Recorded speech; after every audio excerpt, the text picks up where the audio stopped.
Y como le habíamos anunciado a ustedes, esta tarde estamos ya con nuestro invitado Héctor Flores, el Chaco de la Pitoreta, con quien vamos a tener una bonita plática y sobre todo en un ambiente tan bonito como este, rodeado de libros. Buenas tardes, Héctor. Queremos platicar un poquito sobre este magno evento que va a tener este cónclave a nivel mundial de poetas y también la trayectoria literaria suya. Muchas gracias, bienvenida a Isla Poesía. Este espacio yo lo he bautizado con el nombre de Isla Poesía y justamente porque es un lugar para encontrarse con el verso y con la literatura. Y bueno, hablando del encuentro, el encuentro de poetas es un espacio que tiene como propósito situar a la ciudad del progreso en el marco de la poesía mundial, acercando poetas de diferentes nacionalidades, de diferentes edades, de diferentes razas, denominaciones culturales, pero sobre todo comprometidos con el tema de la construcción de una sociedad más justa y el medio ambiente desde la poesía como bandera de lucha. Increíble, pues un tipo de reunión de estas implica mucho trabajo y muchos costos también. Pero ¿cómo surge la idea de hacer esta reunión de poetas internacionales? Bueno, yo llevo muchos años representando a Honduras en temas de poesía a nivel mundial y siempre tuve la espina de por qué progreso no puede tener una cosa igual. Este año lo que estoy haciendo es materializando ese sueño. El progreso está lleno de gente muy solidaria. Aquí hay gente que está trabajando al lado mío sin necesidad de estar recibiendo ni un 5 por hacerlo. Por ejemplo, estamos pintando los recuerdos que se les van a dar a los poetas con los pintores del grupo. Los que saben costurar a máquina están costurando. Los que saben escribir están escribiendo para estar preparando toda la información. De manera que está saliendo con el esfuerzo de todos. Y la parte que no podemos cubrir nosotros, que es por ejemplo la parte del hotel y de la alimentación, porque es mucho, esa parte la estamos cubriendo con un trabajo que yo realicé para la Universidad de Rowan. Escribí una investigación sobre educación para la Universidad de Rowan y en pago, en vez de que me pagaran un salario por hacerlo, yo les pedí que por favor pagaran el hospedaje y la alimentación de este encuentro. Y entonces eso lo posibilita. Interesante, de verdad, porque no es fácil y entregar pues el salario suyo prácticamente para una obra vale la pena, ¿no? También cuéntanos un poco qué es lo que va a tener, con más o menos un horario de lo que van a tener ustedes en estos días. Son 4 días de poesía, llegan el miércoles 12 de junio. Iniciamos en la Casa de la Cultura con un cóctel de bienvenida para todos ellos y ellas. El día jueves vamos a tener análisis de la realidad y un espacio de análisis de las mujeres en el arte, un poco para dimensionar el conflicto de género cuando se quiere ser artista y se es mujer es mucho más complicado que cuando se es hombre y se es artista. Queremos visibilizar esa situación. Y en la noche estaremos leyendo en la Universidad del Valle de Sula. El día viernes haremos lecturas públicas en centros educativos públicos de la ciudad, Perla de Lulúa, y también iremos al Santa Elizabeth, a la universidad, y en la tarde estaremos leyendo poesía a los privados de libertad que están estudiando en el centro penitenciario de aquí del Progreso. Ahí tenemos muchos privados de libertad que están intentando reinsertarse en la sociedad desde la educación, entonces queremos llevarles a los poetas para que les sirva de motivación. El sábado es la clausura del evento, pero además hay en la noche del viernes una presentación en el Teatro La Fragua, en donde vamos a abrir una presentación para el público. El costo de la entrada es de 100 lempiras y solo van a leer y a cantar los poetas internacionales. Es como decir, miren, este es un plato de poesía y música internacional por ustedes. El sábado es la clausura. Vamos a tener desde las 3 de la tarde en el Parque Ramón Rosa exposición y presentación de libros. Y a las 5 vamos a hacer lo que llamamos la toma de la poesía. Vamos a venir caminando por toda la primera calle, desde el Parque Ramón Rosa hasta el Parque Las Mercedes, pero nos vamos a detener en cada puesto de venta de baleadas que haya y vamos a leerle poesía a las mujeres que están cocinando y a las personas que estén comprando. Ese camino lo pensamos hacer en 1 hora y al llegar a la esquina donde siempre estamos leyendo poesía los del colectivo, ahí vamos a hacer la clausura del encuentro y vamos a despedir a los poetas que nos visitan. Y también con Héctor vamos a conversar sobre su trayectoria literaria, que es muy rica, y por qué Chaco de la Pitoreta. Bueno, mi trayectoria literaria nace en Tocoa, Colón, en un barrio que se llama La Pitoreta justamente.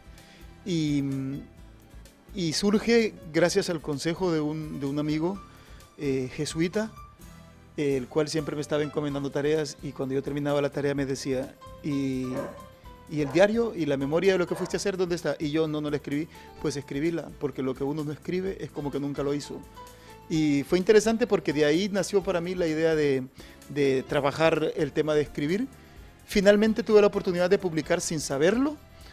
Alguien una vez me pidió un libro, me pidió un poema, un amigo mío que se llama Melo, el padre Melo, me pidió un poema para presentarlo en un trabajo que él estaba haciendo sobre la reforma agraria. Me pidió un poema sobre los campesinos. Yo le di un poema de ese libro que se llama Versos para leer desde la trinchera. Le digo, mira, como yo no sé cuál poema darte, elegílo vos, y le di todos los poemas. Un tiempo después, él se aparece y me dice, mira, ¿qué te parece? ¿Te gusta cómo quedó? Y me entregó el libro ya publicado. Entonces fue como el gran inicio, ¿no? Y bueno, es de los primeros libros publicados de manera individual. Sí, y este libro recoge toda la historia de la UAN, es toda la crisis que desde el 90 para acá la UAN ha venido teniendo con el tema de la tierra, ¿no? Hemos pasado de ser el valle de la reforma agraria a ser el valle de la reforma militar y ahora el valle de la reforma narcotraficante, pues. Sí. Ahora, ¿cómo llega el Chaco de la Pitoreta a la ciudad del Progreso? Bien, bien interesante porque miramos una bicicleta por ahí, bien, muy simbólica, ¿no? Justamente llegué en esa bicicleta. En el 96 yo decidí que necesitaba ir a la universidad porque Tocoan no tenía universidad y no había esperanza de que la hubiera. Entonces agarré la bicicleta, me subí en ella y dije, Progreso es el destino porque es mejor ciudad para vivir que San Pedro Sula. Siempre a nosotros nos enseñaron en el norte, más en el norte de Honduras, nos enseñaron que San Pedro Sula era una ciudad bien convulsa, pero que el Progreso estaba tan cerca de San Pedro Sula, pero a la vez tan alejada, que uno podría moverse con libertad a San Pedro Sula y vivir tranquilo. Y fue definitivamente cierto. Para mí Progreso es mi casa, en Progreso he hecho mi vida y yo creo que en Progreso me voy a quedar. Es decir, tengo absolutamente clara la pasión y el cariño por esta ciudad. Y lo de Chaco, alguna gente me pregunta porque Chaco de la Pitoreta hace referencia, Chaco es mi apodo de niño, a todos los niños en Tocoa les ponen apodos. Entonces, mi sobrenombre, pues, es Chaco. Y yo decidí, y la Pitoreta se llama la calle del barrio San Isidro donde yo me crié. Y yo decidí que para no perder nunca mis raíces, los libros los iba a firmar con mi apodo y con el nombre del barrio en el que vivo. Y por eso Chaco de la Pitoreta. Un tiempo después me preguntaban a mí por qué Chaco de la Pitoreta y cuando daba la explicación siempre me decían, pero tú eres de Progreso. Cuando hablas de lo que haces, hablas de Progreso. Bueno, en Progreso he crecido incluso literariamente hablando, la mayor parte de los proyectos literarios han surgido desde este Progreso como tal, ¿no? Y por eso estoy acá. Tenemos otros libros aquí, vamos a ver la producción, tenemos por acá, me enseñó que sí, todos estos son de poesía, ¿no? Poesía y narrativa, aquí todo es poesía, aquí todo es narrativa. Y son libros publicados de manera individual o también son antologías. Yo he tenido la suerte de ser publicado en muchos países y además he tenido la suerte de ser parte de diferentes expresiones literarias con autores de mucha talla, de mucho recorrido, ¿no? Y eso de alguna manera me da a mí pues algún reconocimiento dentro de la literatura, ¿no? Entonces tengo antologías en Argentina, en El Salvador. Sí, aquí miramos, ¿esta es antología? Esta es una antología que se llama Voces del Café y es una compilación de versos que tienen como fondo principal el placer por el café que los poetas tenemos. Es una antología que se hizo en República Dominicana y que la dirige una compiladora que se llama María Palitachi. Digamos, una expresión de 120 países en ella, ¿no? Sí. Letras Sin Fronteras. Letras Sin Fronteras es una antología que se hace en El Salvador. Esta la dirige un poeta que se llama Jorge Canales, que además es de la Universidad de San Salvador. Y esta reúne poesía tanto de América Central como de América del Sur. Tenemos otro libro, Chaco, otra antología, ¿no? Esta antología es Letras Sin Fronteras. Se hace en el hermano país del Salvador, la dirige el poeta Jorge Canales. Y la intencionalidad de esta antología es recuperar versos que vienen de los países de América Latina en el afán de Siempre decimos nosotros en el mundo de la cultura, acabar con las fronteras geográficas que limitan el pensamiento humano. Y Letras Sin Fronteras justamente es eso, ¿no? Un esfuerzo por hacer que la poesía trascienda y por hacer que la frontera desaparezca cuando el verso es el que está hablando, ¿no? Perfecto.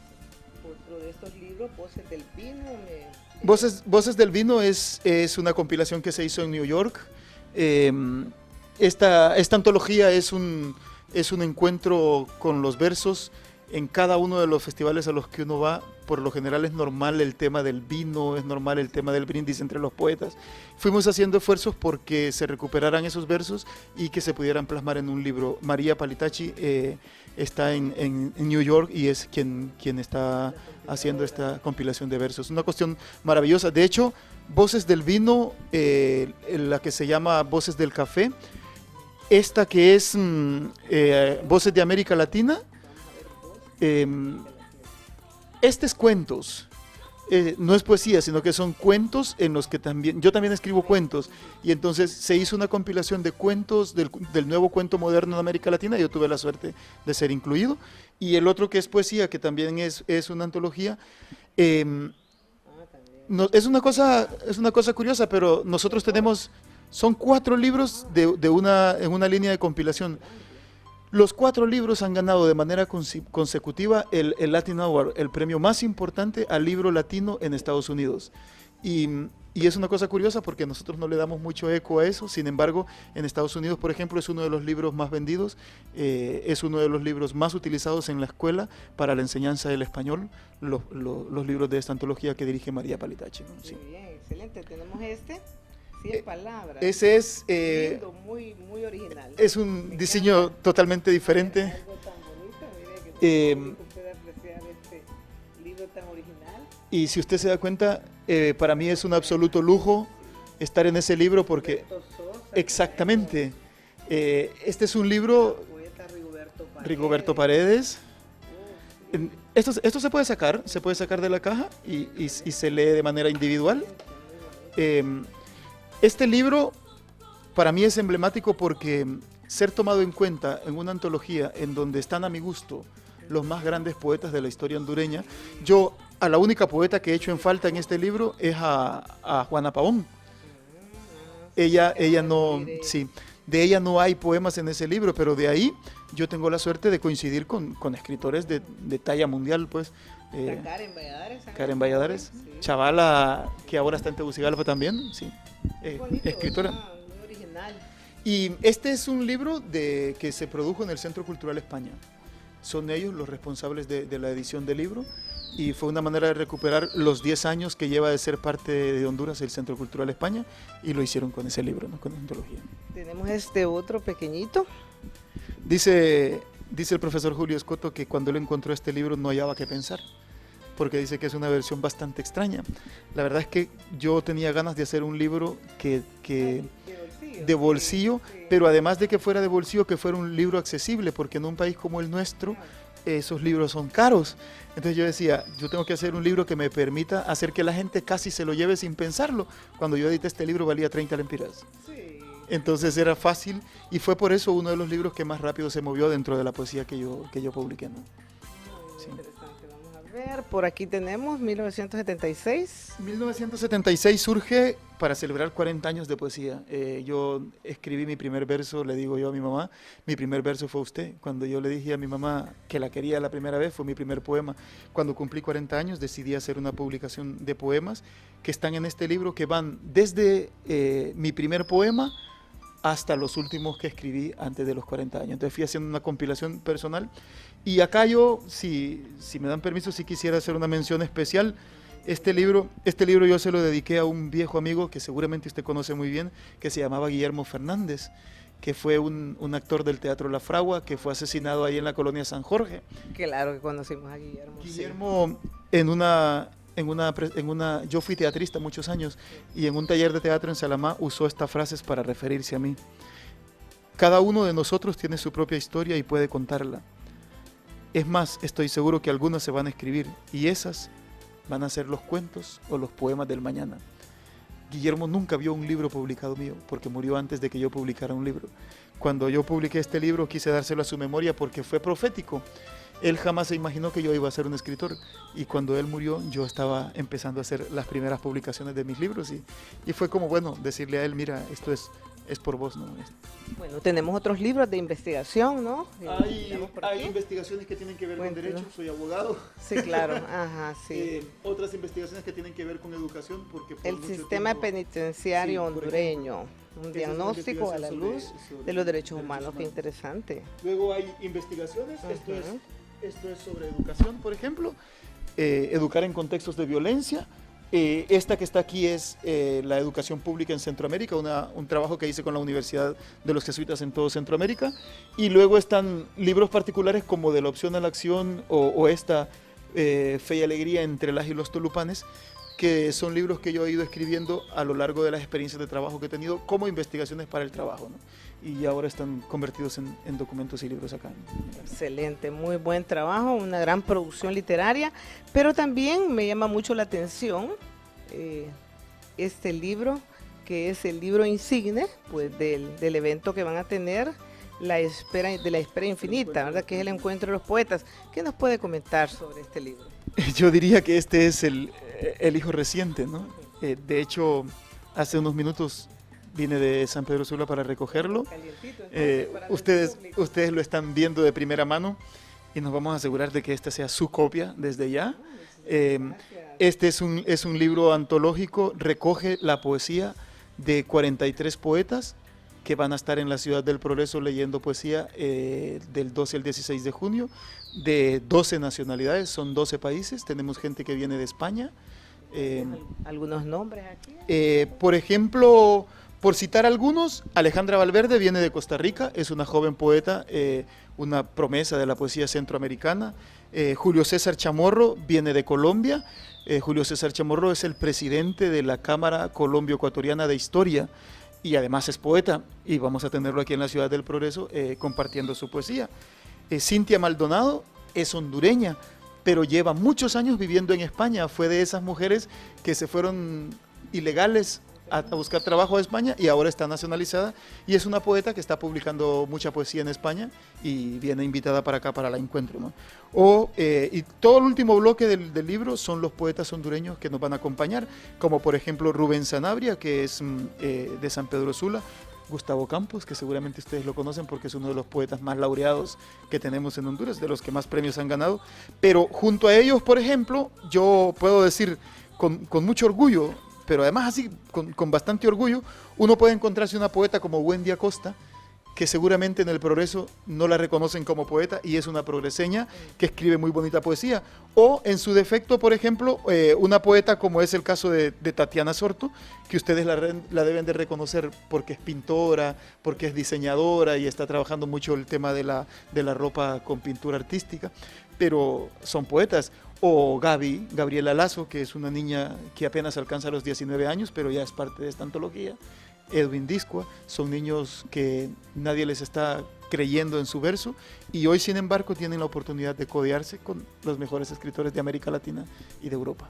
Bueno, qué bueno, lo felicitamos por este gran trabajo que usted está desarrollando, la gran proyección que tiene, y es un orgullo realmente para la Ciudad del Progreso tener un hijo ya adoptivo, un poeta, un abogado, ¿verdad?, que tiene mucho que dar a nuestro país. Así es que, pues, en Atardecer Cultural le agradecemos mucho y tal vez nos da unas palabras para el público, despedir el público. Yo, más que agradecido con Atardecer Cultural, lo más lindo de todo es que el día miércoles a las 7 de la noche ustedes estén ahí y yo me voy a encargar de que todos los poetas tengan una palabra que decir en Atardecer Cultural, y además les voy a hablar de lo bien que nos están recibiendo y tratando, y sobre todo que ellos sepan que en la cultura progreseña no existe la competencia, al contrario, nosotros los gestores culturales de la ciudad nos juntamos porque nuestro sueño es que el Progreso sea reconocida como eso, como la ciudad que le puede vender al mundo la mejor muestra cultural que pueda existir, y Progreso se merece eso y mucho más, y para eso trabajamos. Muchas gracias. Bien, vamos a ir a un breve corte comercial, no nos cambie que volvemos con más.